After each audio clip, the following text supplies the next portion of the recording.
Hey guys, it's Squid. Welcome back to the channel. How is everybody doing today? I'm sorry if I sound rough. I am I am just having a day. Oh my goodness. Flash fan, hey, this is about how I'm feeling. Oi. And I'm sorry. I'm gonna try to mute myself whenever I have to cough, but this is about how we're doing. So I'm gonna try to limit the stream to about an hour. We will see how much we get through.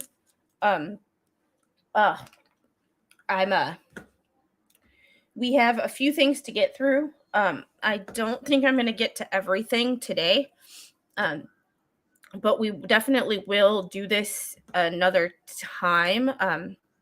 Sure. What is it? Stream called on account of sickness. The thing is I feel, with the exception of the scratchy throat and the cough, it's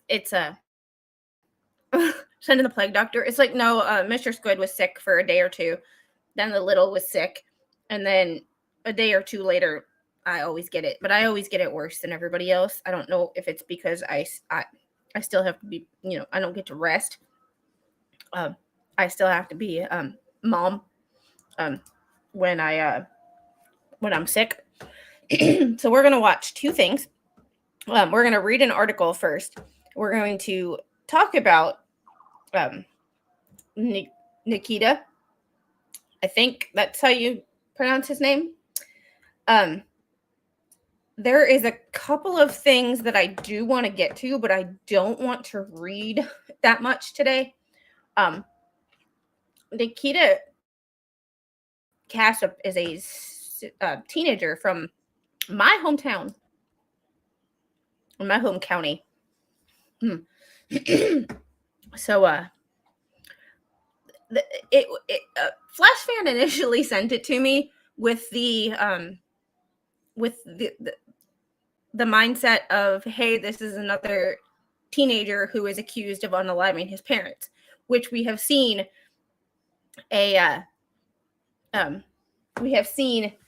so much of. You sent me the 3 hearings. Hold on. I gotta go back and see what you sent me, because I found the one. Am I just oh yeah. This is they're calling this the student of the month.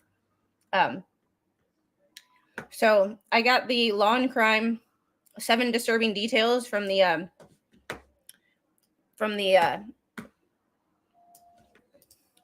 so there's 2 things. And then it went from just being not a simple, but a standard Wisconsin, teenager unaliving parents, Carly Gregg, Colin Griffith, to a extremist, possible. So we will watch his court appearance, which I have shared.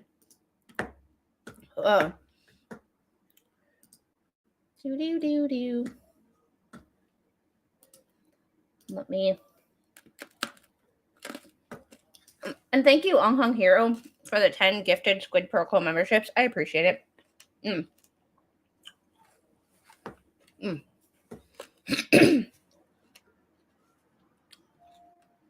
Sorry. Just having a day. All right.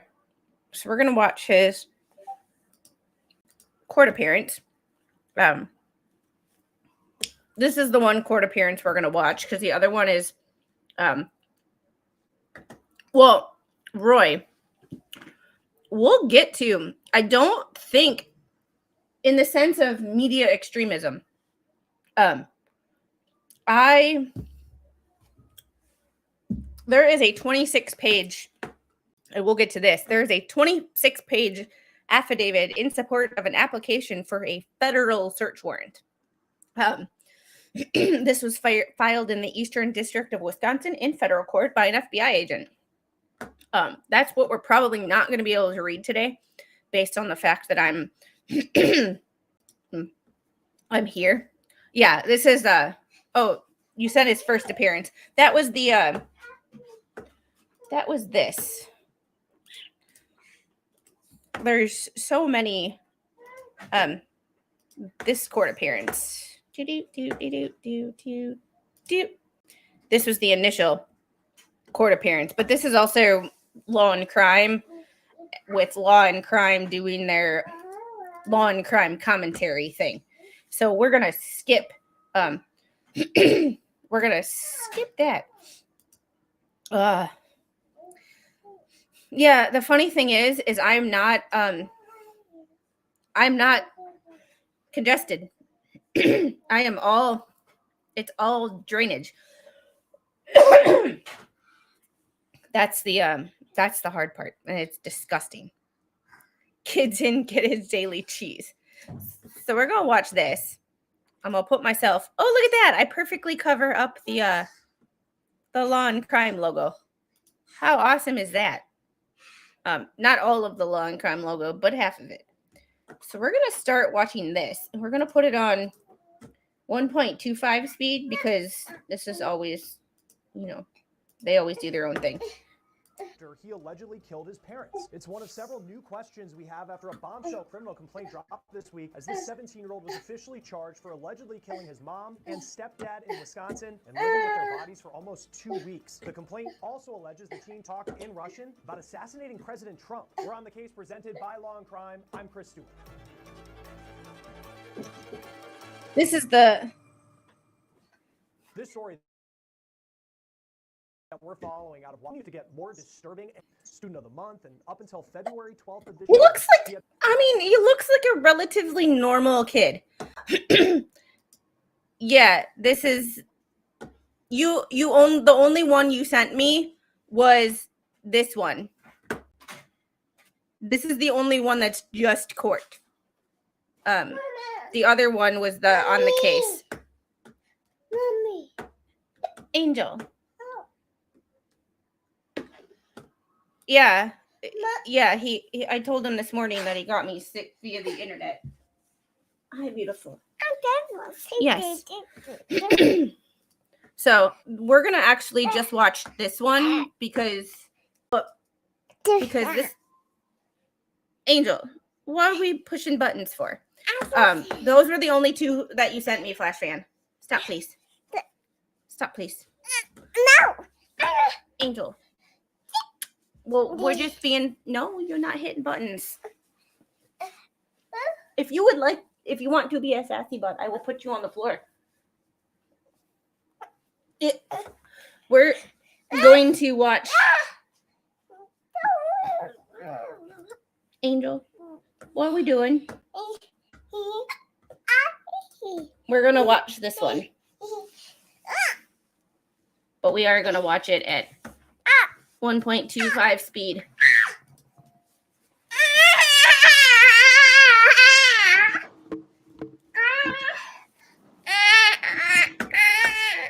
All right, court will call State of Wisconsin versus Nikita Casap. This is 25 CF 598.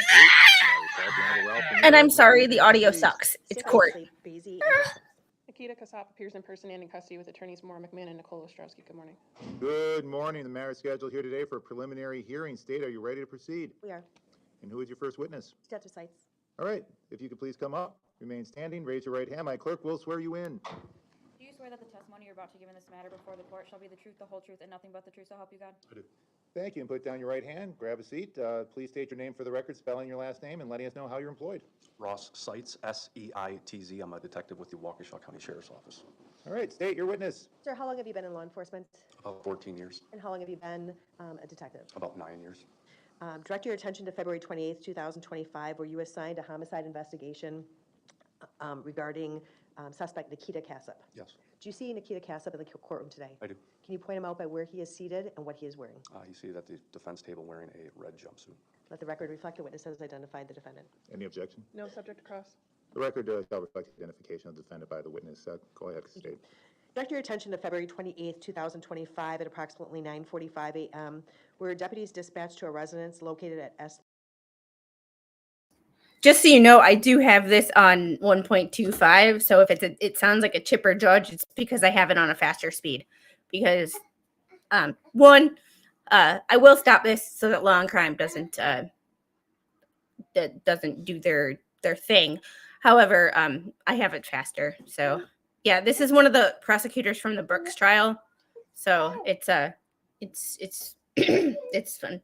It's just a thing. And if you know me at all, you know I absolutely hate Daryl Brooks and was completely on the state side. 38 W27056, Cider Hills Drive in the village of Waukesha, Waukesha County, Wisconsin. Yes. What was that with regard to? Well-being or welfare check at the residence. And direct your attention to the victim identification key. Who all lived at that residence as of that time? Victim A, Victim B, and the defendant. And what was the defendant's relationship to victim A and victim B? Victim A would have been the defendant's stepfather. Victim B would have been the defendant's biological mother. State, can I just interrupt? And this has nothing to do with the test. We do have brother/sister-in-law victim A in Zoom. I just want to make that record. And another person has joined us in the last few minutes. It just says Vic A 25 CF 598. I just want to make a record reflect that we're doing everything we can to comply with Marcy's law. And we have a couple of advocates in there. I apologize for interrupting. I just want to make that record. And that person just joined. This was set for 9:15. It's now 9:42. With that, please go right ahead. Thank you. Do you know why the deputies were dispatched there for a well-being check? What information they received that caused that to happen? Victim A's mother lives out of state, had not had contact with the family for a few weeks, and requested law enforcement check on their well-being. And did you have any information with regard to the school resource or from the school resource officer at Waukesha West High School with regarding the defendant's attendance at school? Yes, the last date of attendance according to school was February 11th of 25. Okay, just so we know, we're clear, that was not my high school. That was not my high school. Waukesha West was the... Never mind. Did deputies end up going into the residence to do that welfare check? Yes. Upon entering the residence, what, if anything, did they observe? They observed the deceased body of what was later identified as victim B laying in the hallway just adjacent to the garage. And did they exit the residence in order to obtain a search warrant? Yes. And was that search warrant obtained? Yes. Directing your attention to approximately 1:52 p.m., did the sheriff's department then re-enter the residence to do a search of the residence? I believe it was closer to 5 p.m. when they got the warrant. Sorry. So at approximately 5 p.m., did they do that? Yes. And what, if anything, were you there at that time? Yes. And when you entered the residence, what observations did you make? The things had been emptied from drawers and closets. Things were all over the floor. Victim B body was appeared to have been deceased for some time. Was unable to definitively identify who it was. Continued walking through the residence. Again, things were strewn about everywhere, and we located a mound of blankets and pillows in the first floor office that was later found to conceal victim A.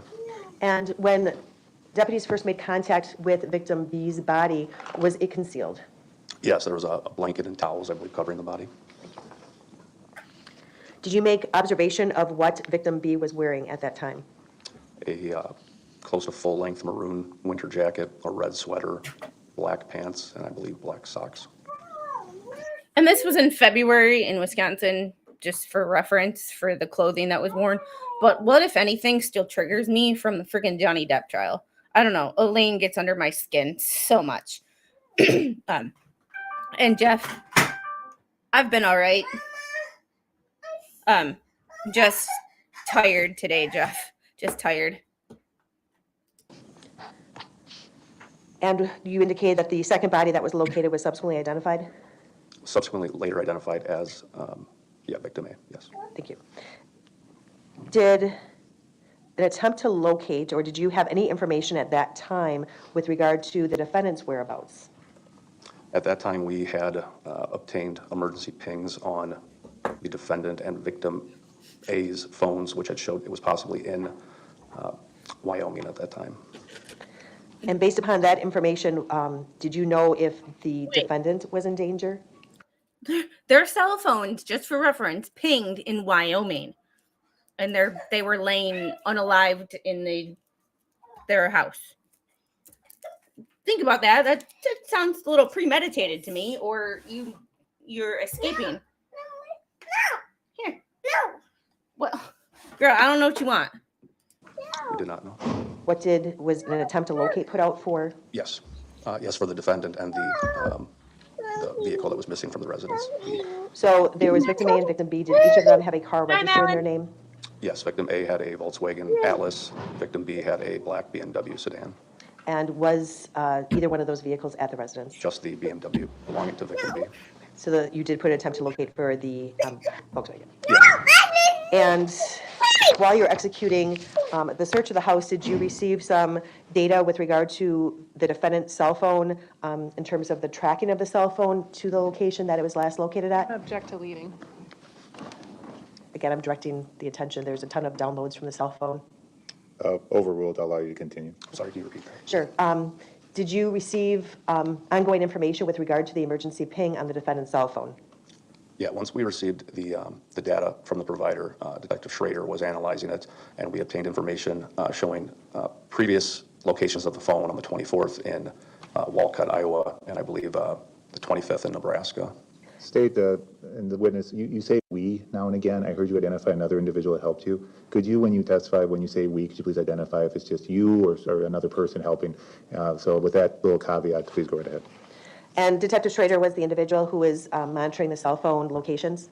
And analyzing the data that was provided to us, yes. And did you have a location in the city of Walcott where the defendant's phone was, and I'm not asking you for the name of the location, but were you given a specific location within the city of Walcott, W-A-L-C-O-T-T, with regard to the location of the defendant's phone on February 24th, 2025, between 2:20 p.m. and 2:50 p.m.? Yes, it was a truck stop or a gas station. And were you, was Detective Marshall, M-A-R-S-H-A-L-L, able to obtain video of the defendant or victim A's vehicle at that location? Yes, he obtained both of the defendant and the vehicle, as well as the defendant there with the family's dog. And was anyone with the defendant in that video? No, we did not observe anyone with the defendant. Did the defendant seem to be under duress, or did he appear to be walking freely about that area? He did not appear to be under duress. He had taken the dog for a short walk. I did not observe anything that would lead us to believe he was under duress. And did you subsequently, was a warrant obtained for further location data of the defendant at a subsequent date? For the phone records? Yes. Yes. Now, going back to the residence, as the residence was being searched, did you locate a receipt indicating that victim A had purchased a Smith & Wesson .357 Magnum firearm? Yes. And during a search of the residence, was that firearm located? No. Were you able from the receipt? Oh, 357. That's a, I mean, that's a, you put them down. And Hung Hero, thank you for the $5 super chat, as always. It's too bad Wisconsin doesn't have capital punishment. This would be a perfect case for it. Well, here's the thing with all the extremist stuff that is that they found. There, I mean, there's always a chance he goes to federal prison and not state prison. So it might be a you know, Gen Pop justice, so to speak. Yeah, it's a decent size. It's a decent size. It'll do it'll do some damage. That's for damn sure. To obtain a serial number of that firearm? Yes. Did you attend the autopsy of victim A and victim B? Yes. And during that autopsy, did you personally observe any evidence of either one being shot with a firearm? Yes. Could you briefly describe, with regard to victim A, what evidence you observed of that? Victim A had what appeared to be a gunshot wound to the back of the head, where a bullet was eventually recovered from during the internal autopsy from his head. Victim B had what appeared to be 4 separate entry and exit wounds to the body, right wrist, neck, upper chest, and abdomen. No rounds were recovered. Based upon the nature of the bodies, did it appear that either death had been on or about February 28th, 2025? No. Okay. And was Dr. Bidzricki able to obtain positive identification of both victim A and victim B based upon dental records? Yes. And Did the medical examiner's office later issue a death certification summary with regard to the cause and manner of death of both victim A and victim B? Yes. And with regard to victim A, what was the cause of death? Homicide due to gunshot wound to the head. Okay, thank you. And with regard to victim B? Homicide due to multiple gunshot wounds. With regard to the location of victim B's body, were any projectiles located around the area that victim B's body was located within the residence? Yes. And where were those located? And this One just was happened this located, year. lodged in the wall near the access door from the garage into that hallway. Another one was located in the floor around the location of victim B's body. And then a third was later recovered on a desk or a desk located near victim B's body. Thank you.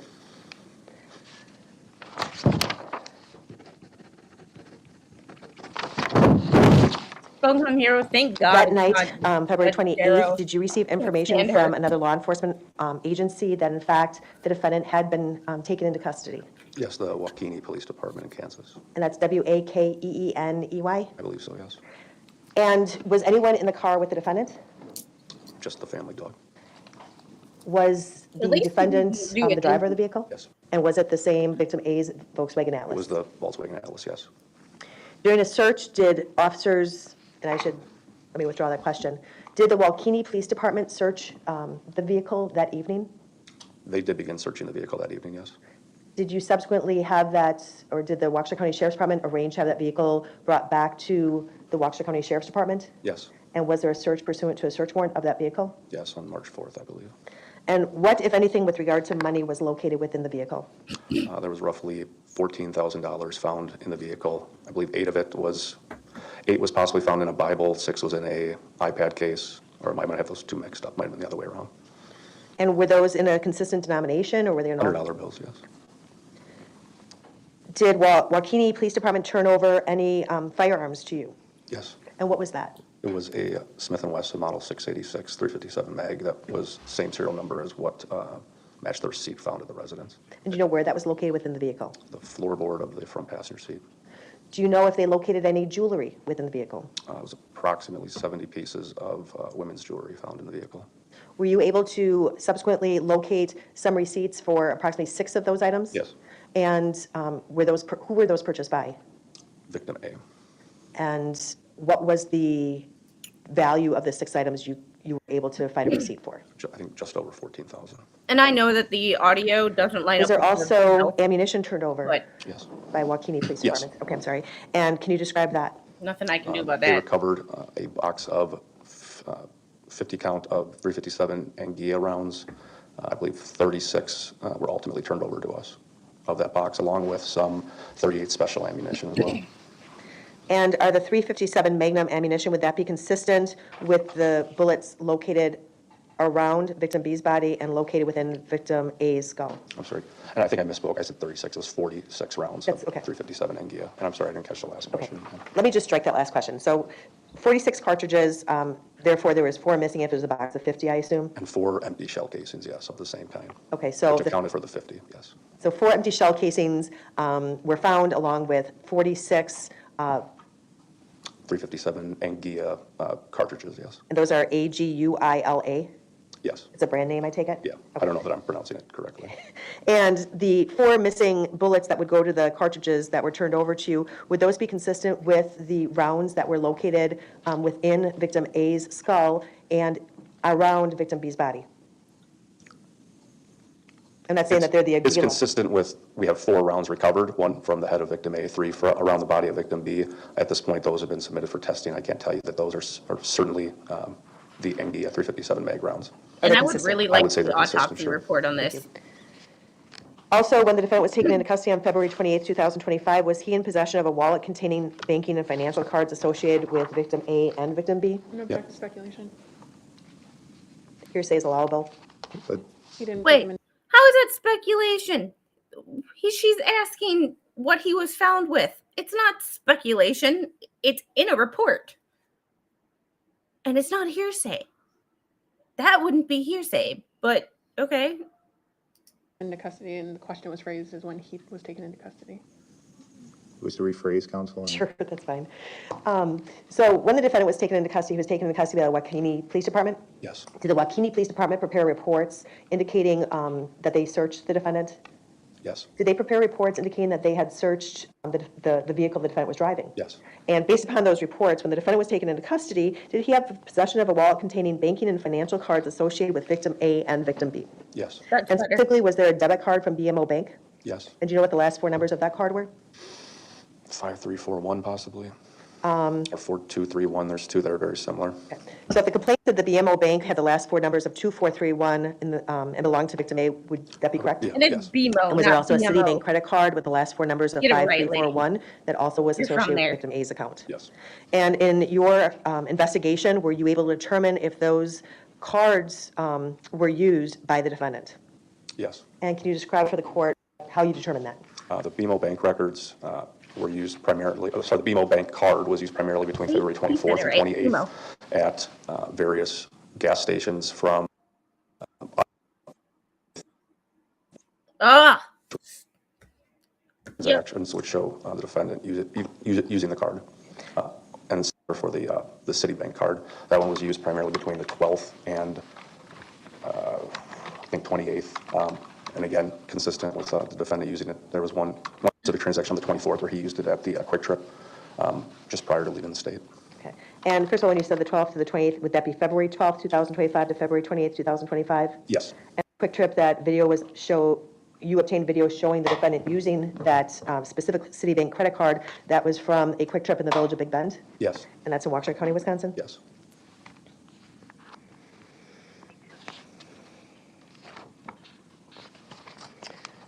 Now, with regard to the document received from the medical examiner's office, we will get to that, Flash fan. We're getting there, one step at a the death time. certification summary, did Dr. Biedricki have an estimated date of death? Yes, February 11th, 2025. And that was for both victim A and victim B? Yes.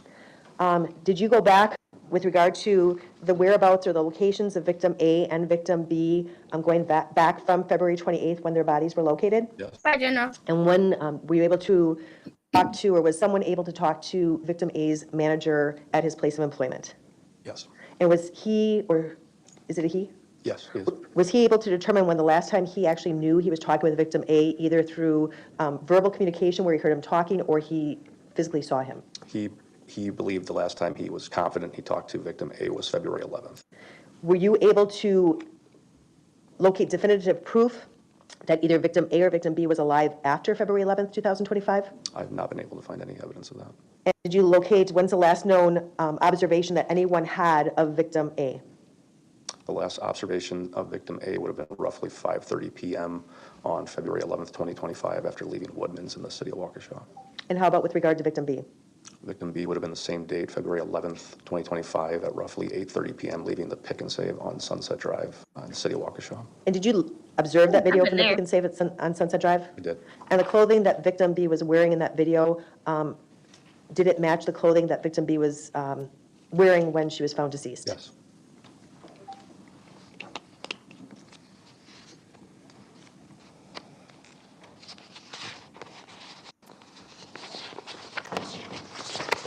Which Pick and Save? There's two on It's on Sun- Sunset Drive, the one nearest, like the Target, right off of Oakdale. Okay, thank you. There's two the on Metro Sunset. Markets? There's two Pick and Save. It's a Pick and Save, but And Taz, I get that sometimes there's misunderstandings in chats. It happens more often than you would think, especially because there's a 30-second delay. And like, y'all just go back.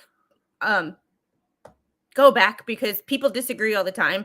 Spawn and I have disagreements all the time, and we get into it. But we apologize to each other. People, and employees of the Waukesha West High and School? then we move on. yes. Was there any So I communication that think you should go back. employees, teachers, or administration had with the defendant after February 11th, 2025, when he was last seen at school? Yes. And when was that? I believe it was February 20th. I could be wrong. There were some emails sent from, I believe, concerned teachers trying to figure out why the defendant hadn't been in school for some time. And did it, sorry, I just don't recall if it was the 20th. It was sometime. I just don't understand after why the it took 11th, 2 certainly, though. weeks. And was there any information that teachers were able to provide that the defendant turned in an assignment on February 12th, 2025? Yes, there was an assignment he submitted electronically on the 12th.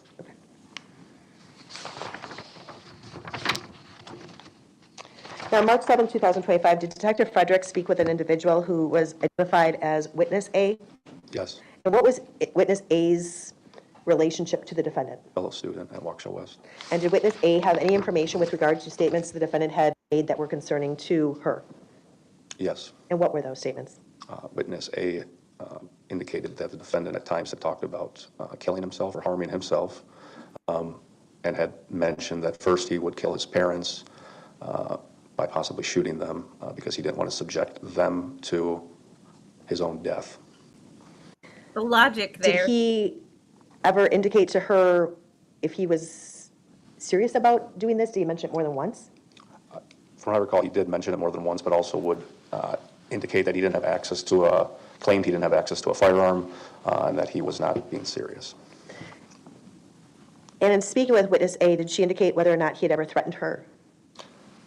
Witness A stated that that during some of these conversations, the defendant told her that if she ever told anyone about this, that he would. It was a vague threat of you'd regret this or something similar to that. There was nothing specific. Did she take it as a threat? I believe so. And in going through the phone, did you, in going through the defendant's phone, did you locate any pictures that were relevant to this investigation with regard to a Smith & Wesson firearm or Anguilla ammunition? Yes, on an older phone that we don't believe was actively being utilized, yes. And what about, what information did you locate? I think it was an iPhone XR that appeared to have been a previous phone utilized by the defendant. And when searching through the images or the cache history, there was an image with a date of January 28th that showed the defendant holding a Smith & Wesson Model 686 while Tammy, when Flashman first let me know about this case, it was we've been him and I together have been following cases of parent or children unaliving their parents all over the country.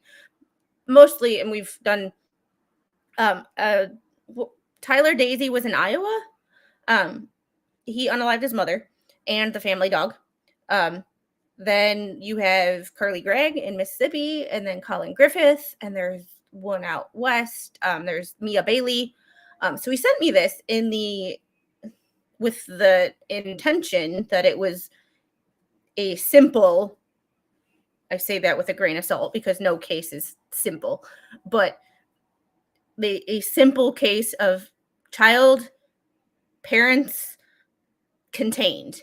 And then they started digging into the defendant, and they discovered that he might have had some political extremist views.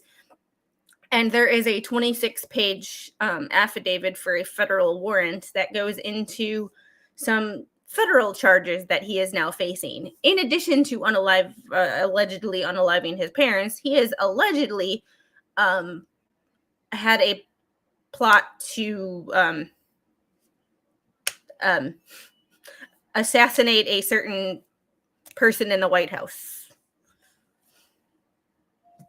So there's that. So this case took will it or won't it be streamed? It's a kid who allegedly unalived his parents to a what the actual fuck kind of case. Standing inside of a closet, and then also an image from February 9th of two different images of one round of that Anguilla 357 mag ammunition. And when's the last time that you can associate the Volkswagen Atlas being at the residence at Shit got a whole lot deeper. Definitively would probably be February 23rd in the afternoon.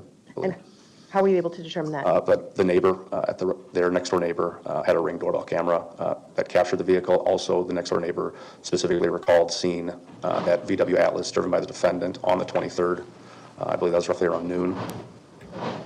Did the defendant have a valid driver's license at any time? No.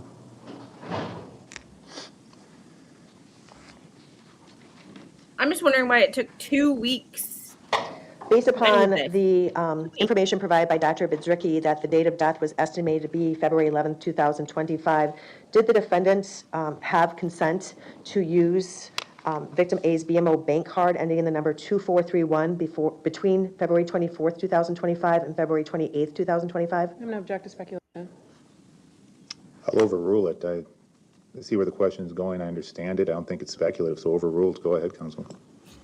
I would say no. I like And this judge. how about did the defendant have consent to use the Citibank credit card that was in victim B's name but was associated with victim A's account ending in 5341 between February 12th, 2025 and February 28th, 2025? Again, I would say no. Do you believe, based upon your investigation Not yet. and the date of death of victim A and victim B being February 11th, 2025, the defendant had consent to operate victim A's Volkswagen Atlas No. between February 12th, 2025 and February 28th, 2025? No. Did the defendant have consent to possess or remove from the residence? Did the defendant have consent to remove jewelry purchased by victim A from victim A's residence on or about February 23rd, 2025? I don't believe so, no. And how about the $14,000 in cash? I would say no. And again, based upon the observations you made of both victim A and victim B's body, were there attempts taken to hide those bodies? Yes. And were there further attempts made, do you know if there were further attempts made by the defendant to make it appear as if at least victim A was alive after February 11th, 2025? Yes. Sorry, yes. Thank you.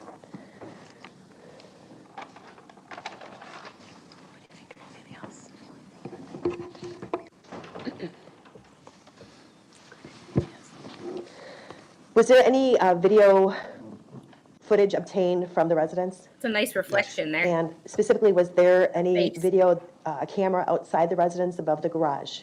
Yes, a Simply Safe camera, yeah. Was, and I think I asked you this before, but were there victim A or victim B observed leaving the residence anytime after February 11, 2025? Not yet. No, the last time we have ever seen victim A was Speaking of that, leaving though, I Woodlands have at to go take 5:30 some more. on the 11th of February 11, 25, and the victim B was leaving Pick and Save on February 11th. I never worked on E2D. 2025, 8:30 p.m. Was there anyone else Listen. other than the defendant that was observed going to that Daily. residence between I'm old. even February 10th, 2025 and February 28th, 2025? What was the second date?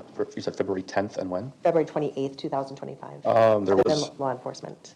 There was a guy from Bryce's Lawn Care that came to the residence and met with, we believe to be victim A.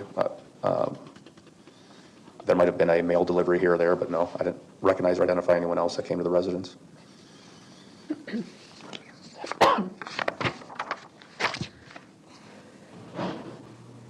Nothing further. Ross? The Simply Safe camera that was above the garage, you indicated that was running and functional, correct? To the best of my knowledge, yes. And you stated here today that the last time victim A was seen was leaving Woodman's on February 11th? You said victim A, February 11th at 5:30 p.m., yes. Okay. And victim E, the last time that individual was seen was leaving that Pick and Save at 8:30 that night? Yes, ma'am. There was no video footage of them returning home? On the Simply Safe camera? Correct. No, there's no footage of it. Is the Simply Safe camera something that runs continuously, or is it motion I activated? think it's motion detected. And it's above the garage? There was one above the garage, one at the front door, one at the side yard, and one at the backyard. Okay. And you indicated that when you, or law enforcement reviewed that footage, you were able to see a vehicle leave the residence at some point? When? Between February 11th and February 28th? I'm sorry, can you be more specific? On which camera? You had testified Yes. that in looking at the Simply Safe camera footage, that you had seen the defendant leave the residence. Yes, during the 11th through the 23rd. Okay, so the camera footage picked up who you believe the defendant to be leaving the residence, but it didn't pick up victim A or victim B returning to the residence?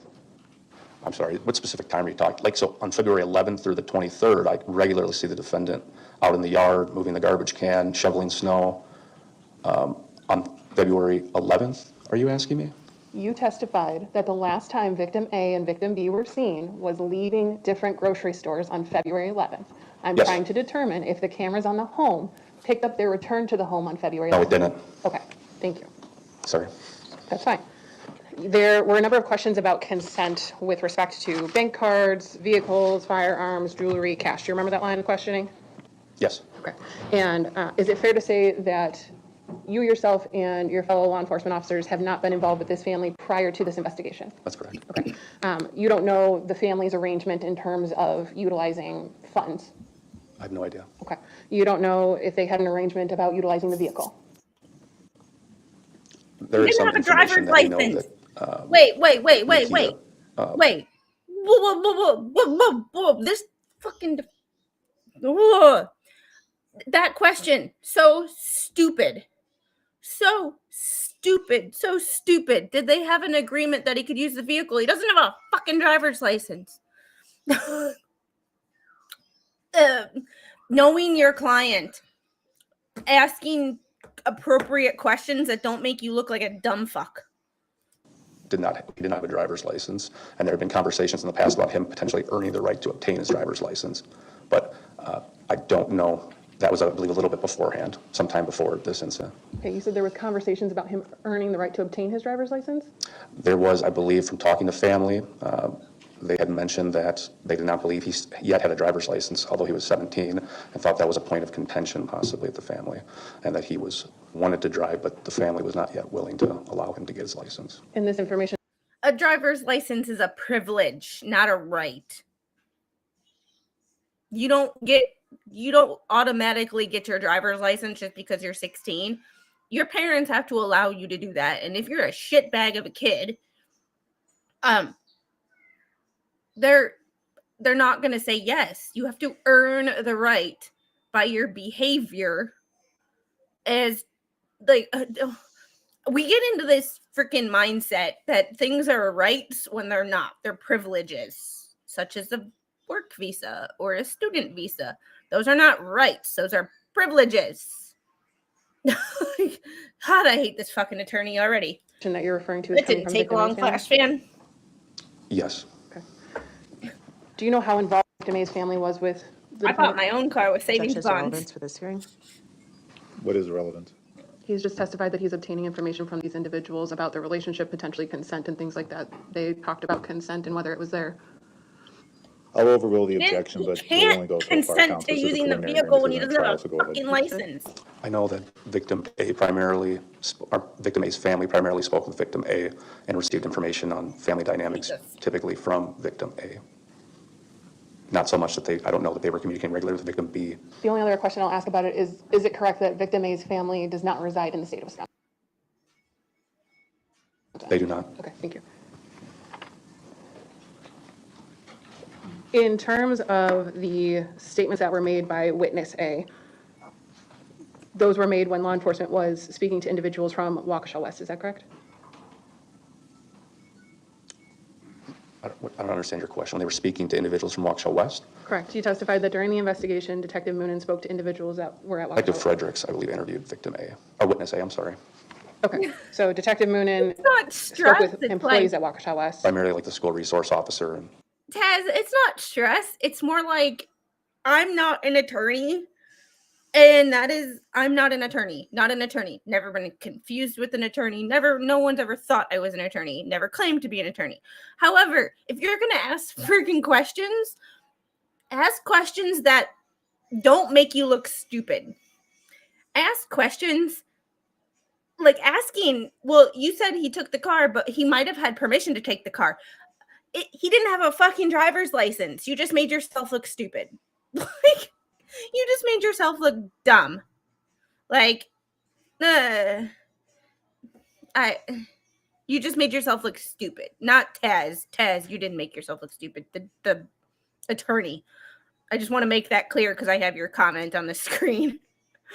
The attorney made herself look stupid, asking if they might have had an agreement that he could use the car. He didn't have a fucking driver's license. So even if that was true, it's still not legal. Like, I didn't get my driver's license till I was 18, but I started driving at 15, but I switched states and different states have different laws. So I kind of had to, yeah. Like, at least I know it's not one of my cases. He'd be crazy and might not laugh my butt off. Nice. All right, let's get back into this. Staff And Detective Frederick spoke to witness A. interviewed witness A, yes. Okay, and those happened on different dates? I believe so. Do you know if witness A came to Detective Fredericks or if Detective Fredericks went to witness A? Objection is to relevance for this hearing. Again, this isn't a discovery proceeding. Sustained. The statements that were made that were concerning to witness A involved self-harm and potentially killing himself, is that right? There were statements to that effect, yes. And those were generally followed up with, I don't have access to a gun, I'm not serious about this, it's a joke. Yes. And the phone that you found, that you referred to as an iPhone XR, you said you believe that it was used by the defendant? I believe it was his primary phone from roughly 2019 to maybe January of 25, yes. And you said on that there were two images that drew your attention. Yes. One was from January 28th of 25? I can't tell you exactly when the image was taken. I just recall that I noted that the date associated with that image in that phone download showed January 28th. I don't know if that means that device actually took that picture or if that image was transferred from another device to that phone on that date. I can't tell you that. And the other one was somehow associated with February 9th, and that was with one round of ammunition? There's two images of both depicting that one round, yes. Okay. The iPhone XR is not the phone that you were tracing to try and locate No. Mr. Casap? Okay. What phone was that? Objection is to relevance for this hearing. Well, I'll overrule it. I mean, I think the question is, was it the phone recovered? The phone you're referring to? So you testified that the iPhone XR you believe to be Nikita's primary phone from 2019 to January 25, correct? I believe so, yes. That's not the phone that law enforcement was tracing to try and locate him on February 28th? That was not the one that was currently assigned his phone number that he was actively using, no. Okay, so there was a new phone that was There's assigned? multiple phones recovered during this investigation, but the phone that you're referring to that emergency pings were submitted on was not the iPhone XR, no. Okay.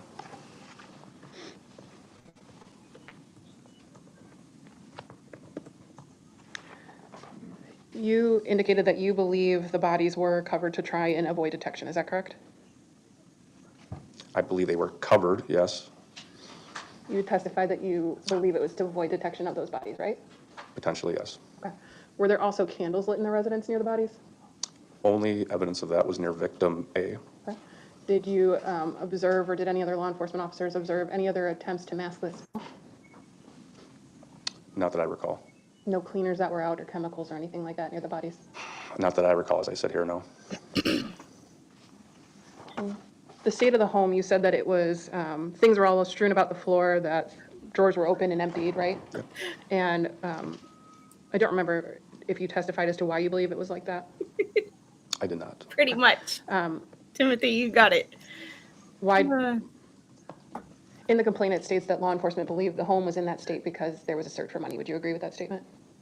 I Yep. think that's certainly a possibility, yes. Wisconsin is the Florida of the And it's North. true that within the home, there was additional cash that was found, right?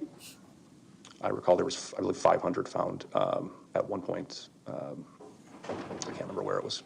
Maybe in a BMO envelope, I believe, yeah. And that was in an iPad case in the office? That sounds right. Did there appear to be anything else missing from the home that was noticeable? There was empty jewelry boxes in the basement.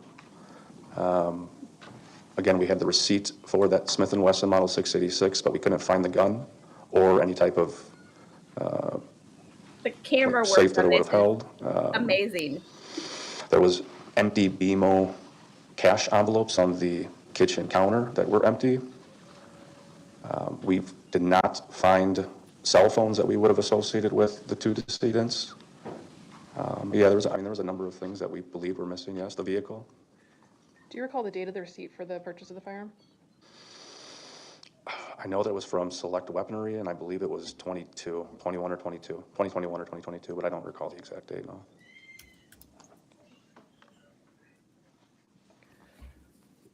You stated that officers' observation of the video of Nikita at a truck stop in Iowa, he did not appear under duress, is that correct? Yes, And you said in part that was because he was walking the family dog. yes. Did you review any of the information that was found on the cell phones that were recovered with Nikita? I have reviewed some of the information, yes. Do you recall messages that were being conveyed about a plot that could have influenced Nikita? Objection as to relevance for this hearing. I'll sustain that objection. Move on, counsel.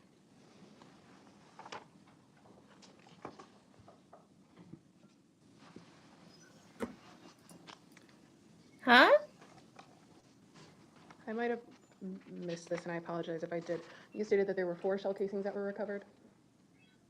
There were 4 shell casings recovered in the VW Atlas. That was also located with the other 357 Agia rounds.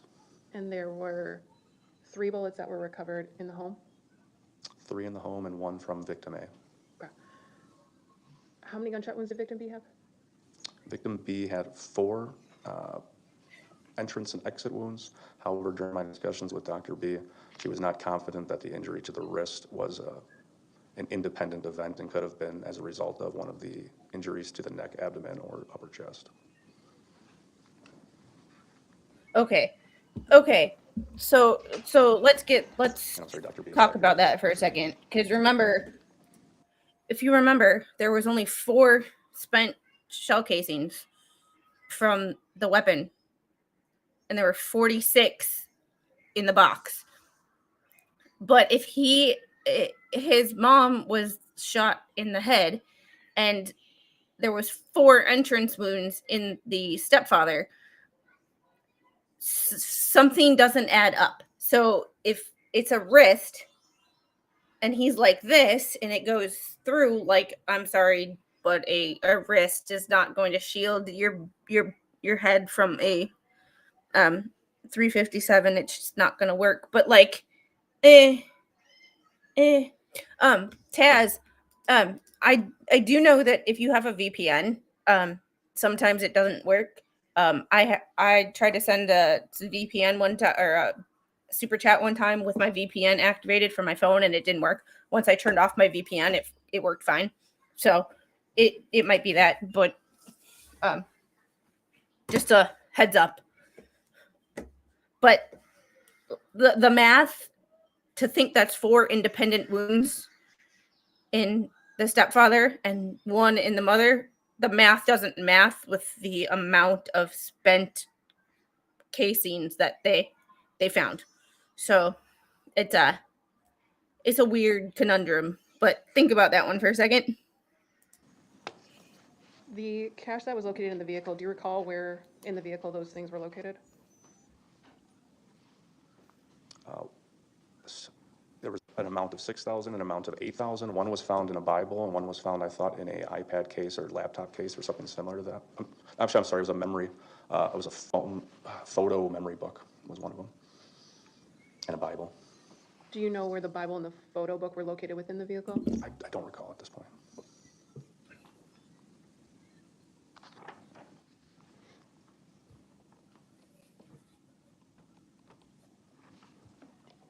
Kind of weird.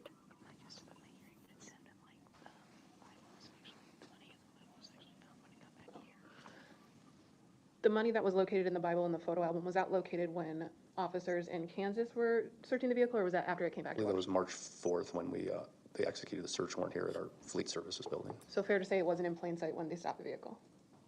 I don't know. I don't believe so. Did you review the report of the Kansas law enforcement agency? Yes.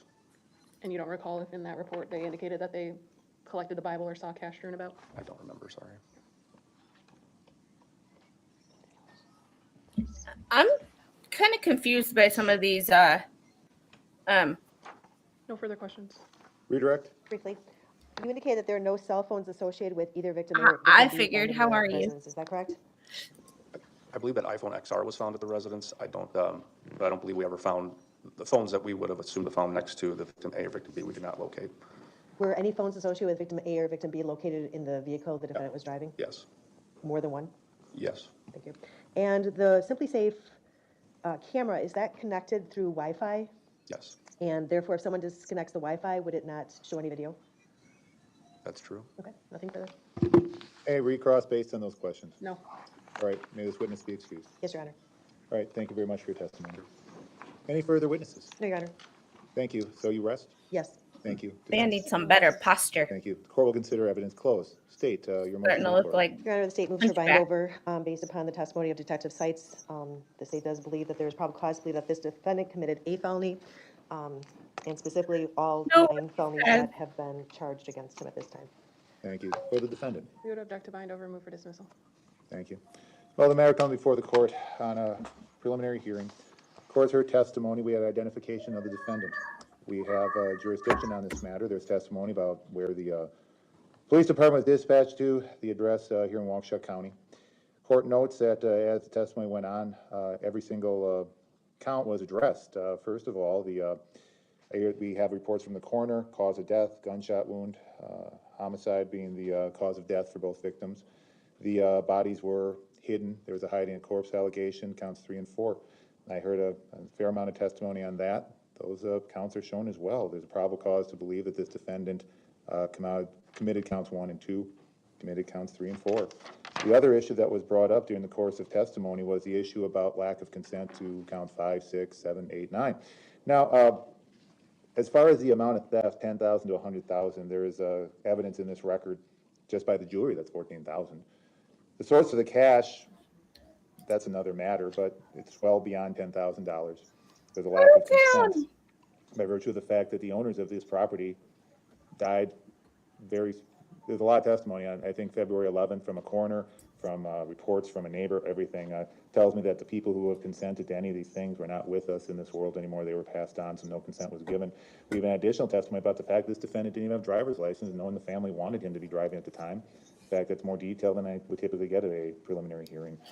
And yes, counts 5, 6, 7, 8, 9. There's no consent here. So as to all counts, the court will find the following. There's probable cause to believe that this defendant committed all of these counts, all these felonies. I'll order him bound over for trial before the trial court, the Honorable Judge Ralph Ramirez. The court makes that finding on today's date based on the testimony before it. State, have you filed any information provided to the defense? We have not, based on the information provided here in court, and we believe the continued download of electronics, we believe, well, I know additional charges will be issued. All right, so you're asking for an arraignment date Yeah. before the judge? As close to 30 days as possible. All right, that being said, defense, any comment before we obtain that date? No. All right, Madam Clerk, a date for arraignment within the statutory deadlines. April 30th, 9:30, 10, 10:30, 11. I'm in trial that entire week.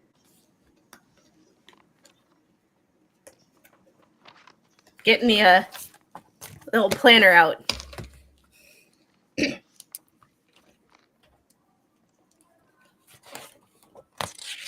you have anything May 5th at 1 o'clock, or this needs to be before branch 3? May 5th, I am in front of Judge Ramirez at 9:15. Or do you not have May 5th, otherwise May 7th, and do 9:30, 10, or 10:30? I'm in other branches at those times. Is anything available on May 8th in the morning? Do not have May 8th. Is counsel available May 2nd? And is court available May 2nd?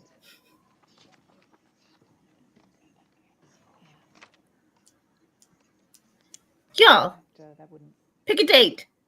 work. Sorry. I'm booked, and Ms. Ostrowski is in training in St. Paul.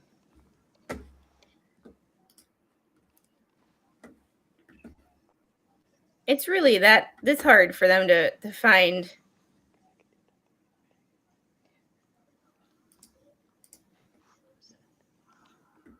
Is anything available on the 7th? That was the day that I couldn't make, but you could. Could we do 10:30 on May 7th? State, is that available? I know my trial is actually in Judge Ramirez's court, so possibly we could squeeze it in on April 7th. I'll be there anyhow. Would Judge Ramirez be amenable to doing that? I mean, just pause No, the we've proceedings? done that before, where we've done it at 1:15 before the court starts, or 1 o'clock. I'm available. I'll be in that court all day, so.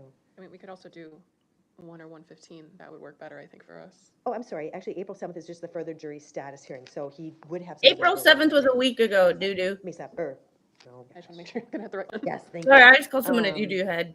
I just went back to like 3rd grade. But geez, the 6th Monday of next month, yeah. Yes.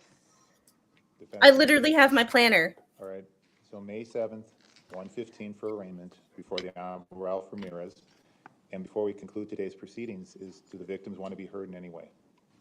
We will check with them, and I would just ask the victim witness specialist, Ms. Peterson, who's on Zoom, if she can verify and let the court know. And to be fair, family of the victim, I should be more specific. Yes. Yeah, Go the ahead, victims anyone? can't talk unless you're gonna Gary talk Peterson, to do you want to Lucy or know do a if anyone want to seance. be heard today? Thank you. All right, that'll conclude the hearing. I wish everyone well. Have a good day. Take care. Thank you. I saw it. Like, dude. Well, that's that.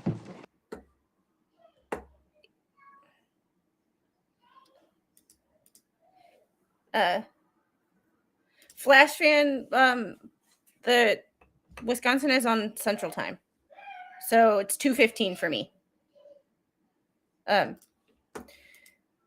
Jeremy said all 5 defendants like him, George Ziwaga and Zoom, DJ Rations, you mean DJ Radis in court. Yeah, it's really sad. Yeah, Radis messaged me with some breaking news, but I was already here and I didn't get it. So I think the little had my phone at the time that he tried to call me. But it is what it is. We are going to stop sharing this for a second. I'm going to close that up. Yeah. We are going to start this, but I have a hard out of 4:00 because I have to work tonight. So I have to make sure I get everything done around here before I go to work. Luckily, I work pretty much by myself, so I don't have to be like I like the prosecutor. I like the prosecutor. I like the line of questioning she went down.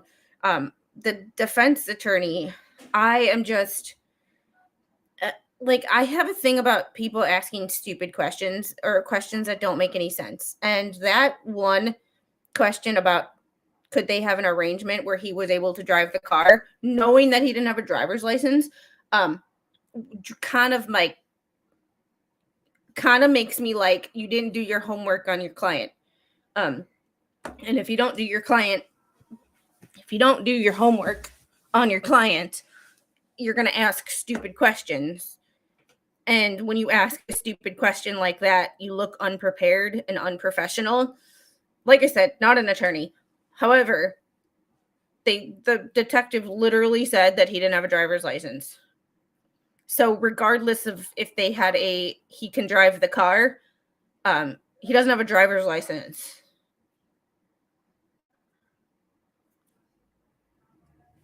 Ew. That to me, just like I lost IQ points listening to that. And I think that's going to drive me nuts. And sometimes there are questions that people ask that stick with me, or things that people do and behaviors they have that irk me. I have a feeling that attorney is going to irk me on every line of questioning because I remember how stupid she was to ask a question like that. And I know it's trivial and I know it's petty, but this is my petty. When I say I'm petty, this is what I mean. It's going to stick with me that you asked a question about someone driving a vehicle and having permission to drive a vehicle who doesn't have a valid Wisconsin driver's license. So even if his parents said, yeah, you can take the car, legally, he's breaking the law. Yet another law. Do you need help with something?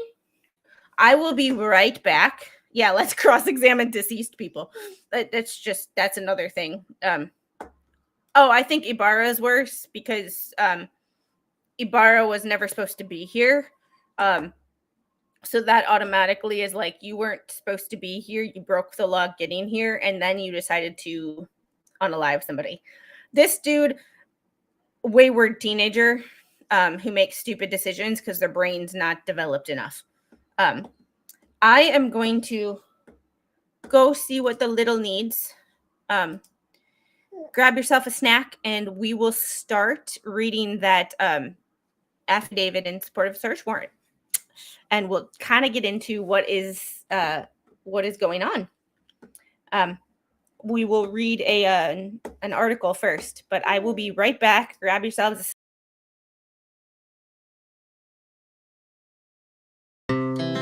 Our hearts beat to the city streets.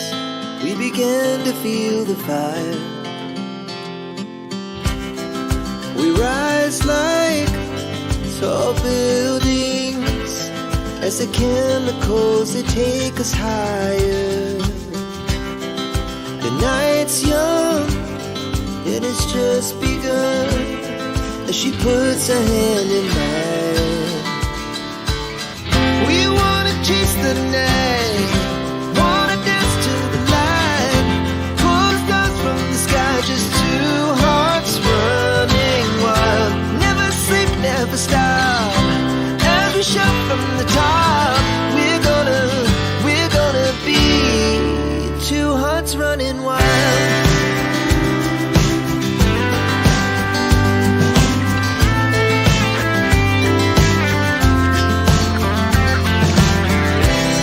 Now the morning is the afternoon. We lay awake in bed. The glass so loud as the hours pass. We're gonna do it all again. We wanna chase the night, wanna dance to the light, pull stars from the sky, just two hearts running wild. Never sleep, never stop, as we shout from the top. We're gonna be, we're gonna be two hearts running wild.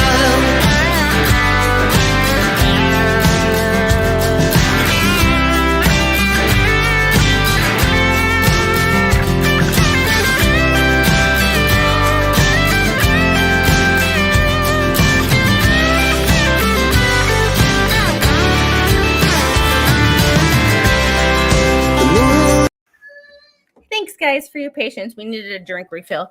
And she's very picky about what she wants. So,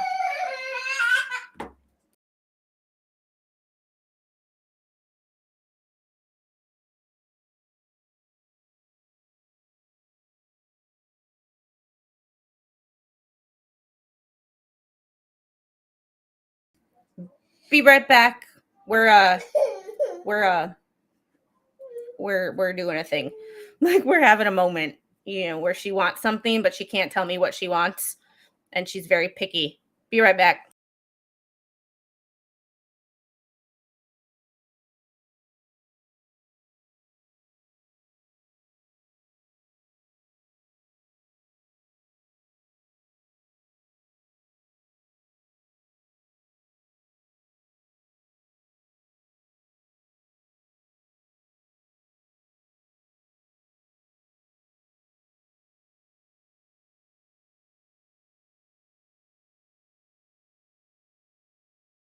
Okay, problem solved. All is well with the world. All is well with the world. All right, I'm going to we're going to share this tab instead. We're going to read a quick article, and then we're going to read that. This is from WISN 12, which is a Milwaukee ABC station. Waukesha teenager killing his parents for money was hoping to fuel an extremist view as part of an overarching plot to overthrow the United States government, which included calls for the assassination of the 47th president. Newly unsealed federal records revealed. The revelations are laid out by FBI investigators in the documents filed in March in the United States District Court for the Eastern District of Wisconsin. The records highlight the investigation into the deaths of Nikita Casap and her husband, Donald Mayer. Waukesha County prosecutors charged Nikita Casap with killing his mother and stepfather inside their Waukesha home in February. Casap, 17, according to federal documents, shared the views of an extremist neo-Nazi group, the Order of Nine Angles. It's a weird name for a group. Just saying. If you're gonna have a group, just don't, like, that's a stupid name. The record said investigators found materials on several devices from Casap's home. The group is described by FBI as a satanic cult with strong anti-Judaism, anti-Christian, anti-Western ideologies, whose goal is to incite chaos and violence. They also found documents that referenced a self-described manifesto, which described a call to assassinate President Trump, make and detonate bombs, and carry out other terrorist attacks in a 3-page manifesto. Only 3 pages. Well, I guess he's only 17, so the older you are, the longer the manifesto, right? The goal of the attempt was to start a political revolution and promote white supremacy. So does anybody see an issue with this? So you're a typical leftist. Here's my thing. If you're, it's funny though. It's hilarious because, okay, I'm not trying to make this political, but the certain side of the aisle calls Trump all the names under the sun, including a white supremacist. So you're going to attempt to unalive him to support white supremacy. The logic there, like the irony just does not, the irony just make anybody else's mind explode? Like, oh yeah. The only group I view is all squid. The Order of the Nine Angels are like a neo-Yahtzee group. Yeah, that's what it sounds like. The logic and the critical thinking, if you apply critical thinking skills to this situation, because I've had a big thing, like I had 4 a.m. thoughts. I need to do a podcast called 4 a.m. thoughts. You call somebody a white supremacist, but you're going to, the same side of the aisle is going to unalive him to promote the logic there is just like makes the head explode. The document said they also found messages in Russian. In an excerpt from the manifesto, Casap specifies that assassinating the president would create chaos and start a hypothetical revolution. As to why specifically Trump, I think it's pretty obvious. By getting rid of the president and perhaps the vice president, that is a guarantee to bring in some chaos.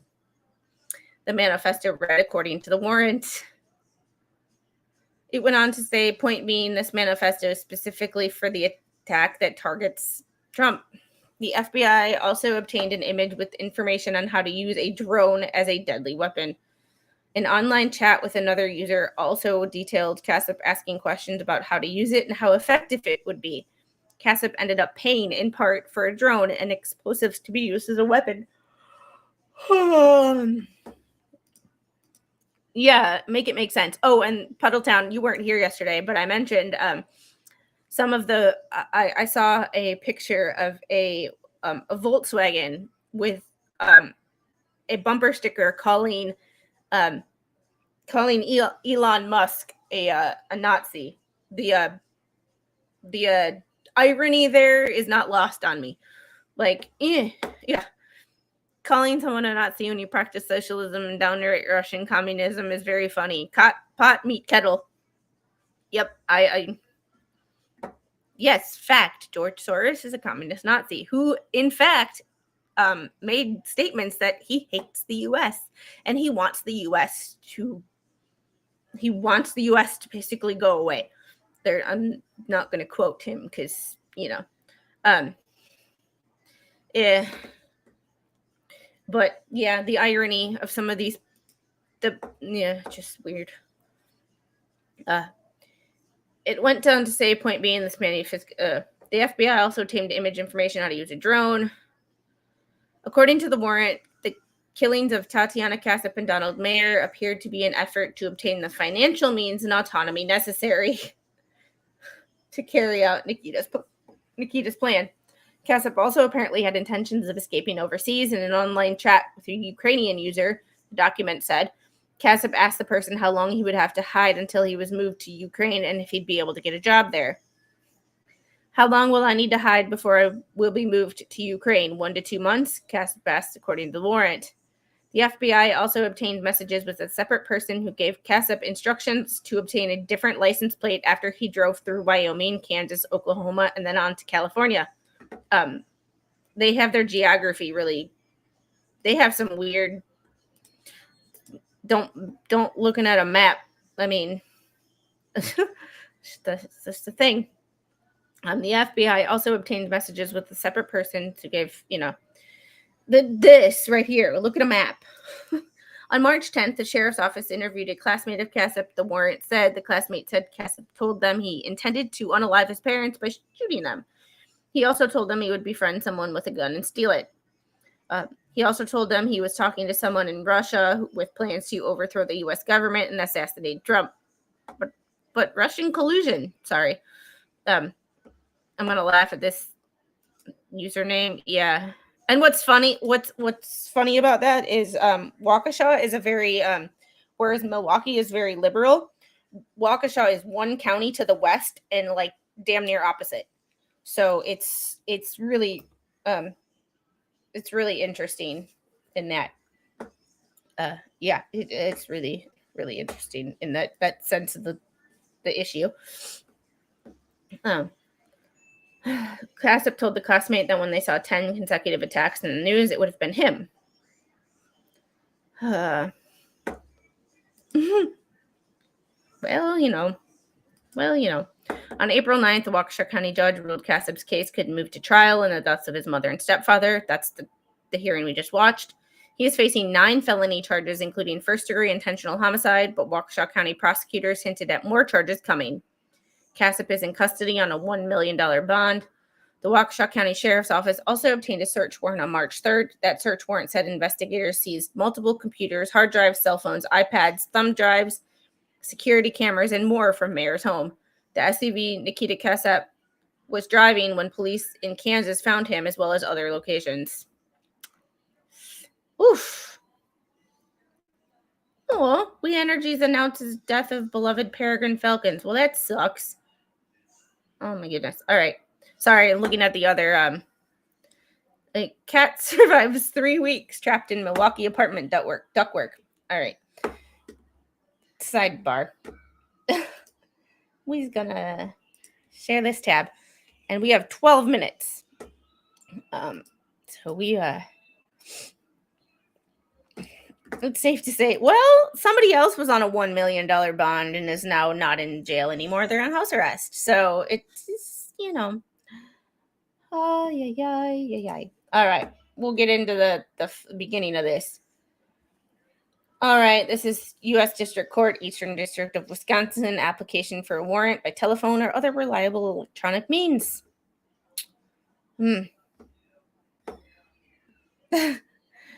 Worth risking war and floods and typhoons for love and living in paradise.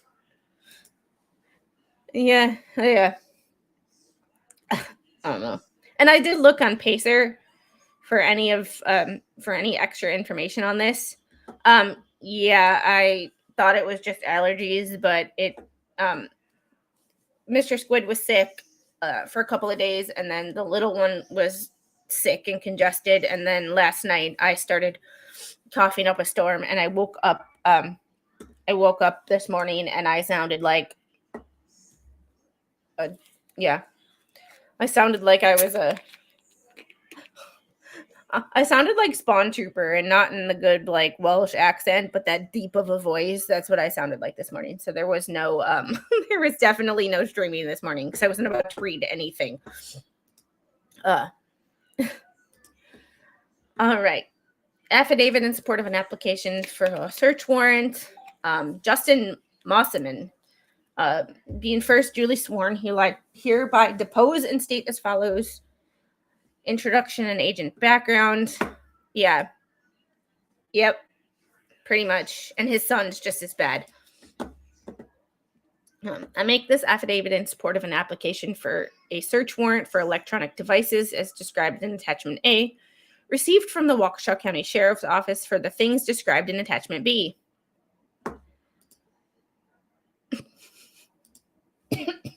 Shut up. I'm a special agent with the Federal Bureau of Investigation and have been since May of 2019.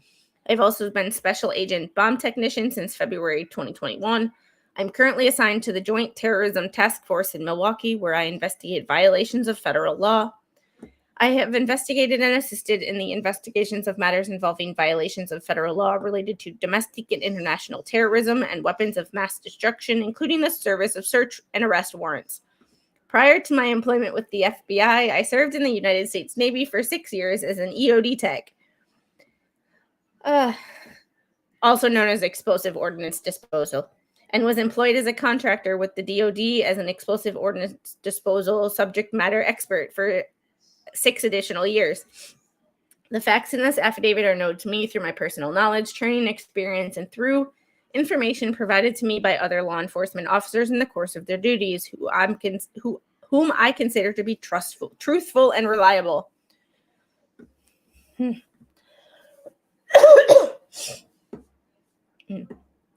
This affidavit is intended to show there is sufficient probable cause for the requested warrant and does not set forth all of my knowledge about this matter.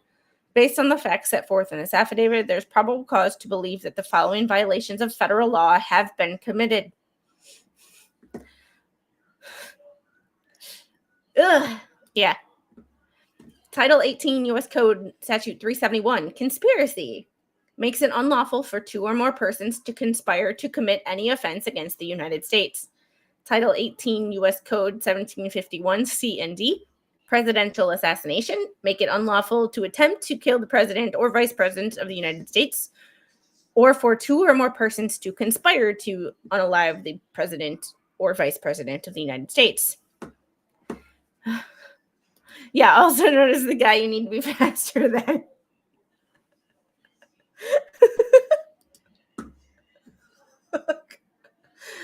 EOD was who I worked out with on my first deployment. They were fun. Title 18 U.S. Code 2332 A2, use of weapons of mass destruction, makes it unlawful for any person to use, threaten, or attempt or conspire to use a weapon of mass destruction against any person within the United States, utilizing interstate or foreign commerce.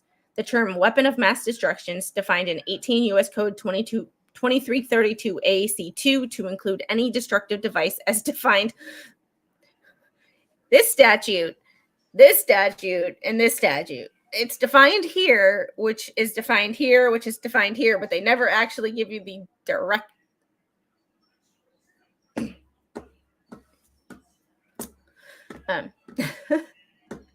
As defined in 18 U.S. Code 921A4, there's probable cause to search the items described in Attachment A for evidence further described in Attachment B. Probable cause. On February 28th, 2025, at approximately 9:44 a.m., Donald Mayer's mother, J.M., contacted the Waukesha County Communication Center to request a welfare check at a residence in Waukesha, Wisconsin. J.M. stated they were unable to contact the family and had learned Nikita Casap had not attended high school for approximately 2 weeks. Additionally, the school resource officer for Waukesha West High School also requested a welfare check and advised that Casap had been absent for approximately 2 weeks. I still don't understand why it took 2 weeks. 2 weeks.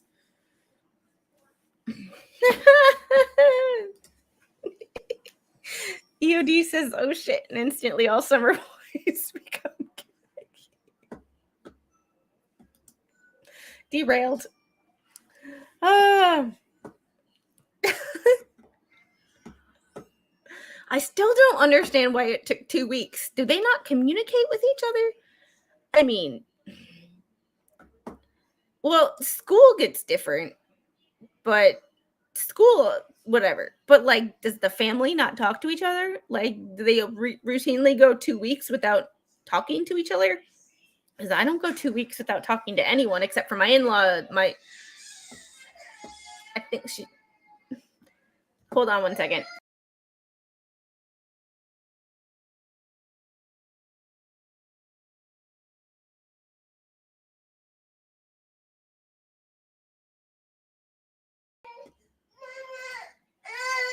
What happened, Angel? Come here, give me hugs. No, I want to eat. You want what? Yeah, I want to eat. Your water?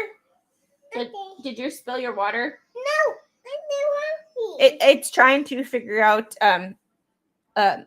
We will catch up. I have to go do mama stuff. We will catch page 2 and the rest of the document on the next one.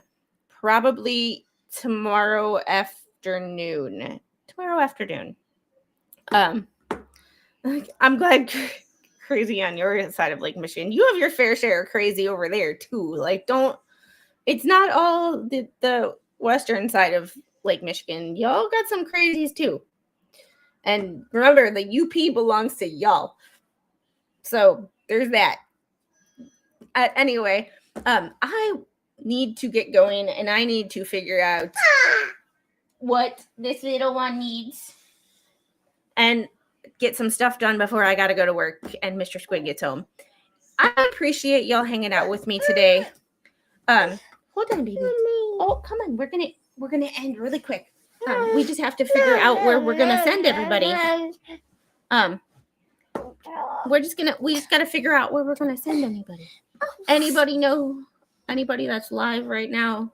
No. Oh, thank you. Oh, whoa. That was a no. Let's see. 3 Awesome Dogs is live. Child TV is live. We're gonna go over to 3 Awesome Dogs stream and drop him a like and watch a little bit of the hatching stream. So y'all have a good day. I will see you on the next one. Bye, guys. Bye. Say bye. Bye. Yeah. See you. See you.